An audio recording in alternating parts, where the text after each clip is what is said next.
அவர் வந்து one more கேட்கறது அதுல எதுவுமே தயங்கலையா இந்த மாதிரி எதுவுமே அது அந்த இடத்துல வந்து அப்பாவே இல்லைங்க, அந்த இடத்துல ஒரு ஆக்டர் தான், அந்த இடத்துல ஒரு ஆர்டிஸ்ட் தான், அந்த இடத்துல அப்பாவும் நானும் ஒரு பையனா பார்க்கல, டைரக்டர் என்ன சொல்றாரு அதை செஞ்சிடணும்.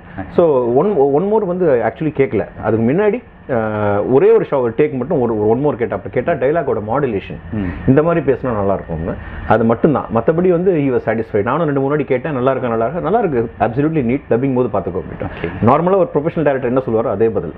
ஓகே, இப்போ நிறைய ஆர்டிஸ்ட் அதில் இருக்காங்கன்னு சொல்லியிருந்தீங்க. இப்போ வந்து அந்த ஆர்டிஸ்ட் யாராவது வந்து உங்கள் சன் செம்ம எப்படிங்க அது மாதிரி ஏதாவது அப்ரிஷியேஷன் சொல்லி உங்களுக்கு நிறைய ஃபர்ஸ்ட் டே உள்ள நுழைஞ்சோன்னா ஃபர்ஸ்ட் அப்ரிசியேஷன் நெப்போலியன் சார் பண்ணார். ரொம்ப நல்ல பெரிய டேரக்டராக வருவார் சார். அண்ட் மோரோவர் என்ன வேணுமோ தெளிவாக அதை மட்டும்தான் எடுக்கிறாப்புல, எக்ஸ்ட்ராவே எதுவும் கிடையாது. அண்ட் ஹி நோஸ் இந்த ஆர்டிஸ்ட் கிட்ட என்ன வாங்கணும் அப்படின்னு. இந்த படம் வந்து எனக்கு ரொம்ப மனசு திருப்தியான ஒரு படம். நல்ல டைரக்டர் நான் ஒர்க் பண்ணுறேன், நிறைய பேர் நெப்போலியன் சார் பாரதிராஜா சாரோட கண்டுபிடிப்பு.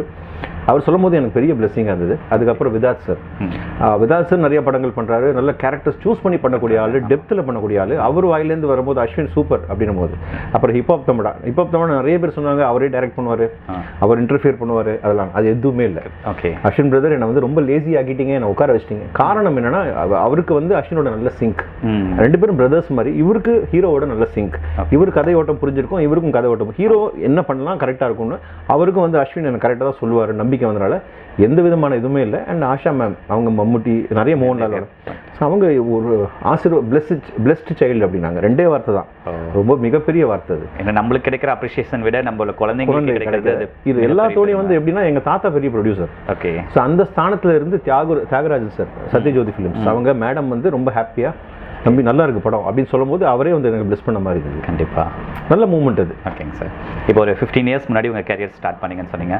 நீங்கள் ஒரு நினச்சிருப்பீங்களா இந்த வருஷத்துக்குள்ளே இந்த விஷயங்கள் நடந்திருக்கணும் அப்படின்னு சொல்லிட்டு, நீங்கள் அதில் வந்து நடந்ததா நினைக்கிற விஷயங்கள் என்ன?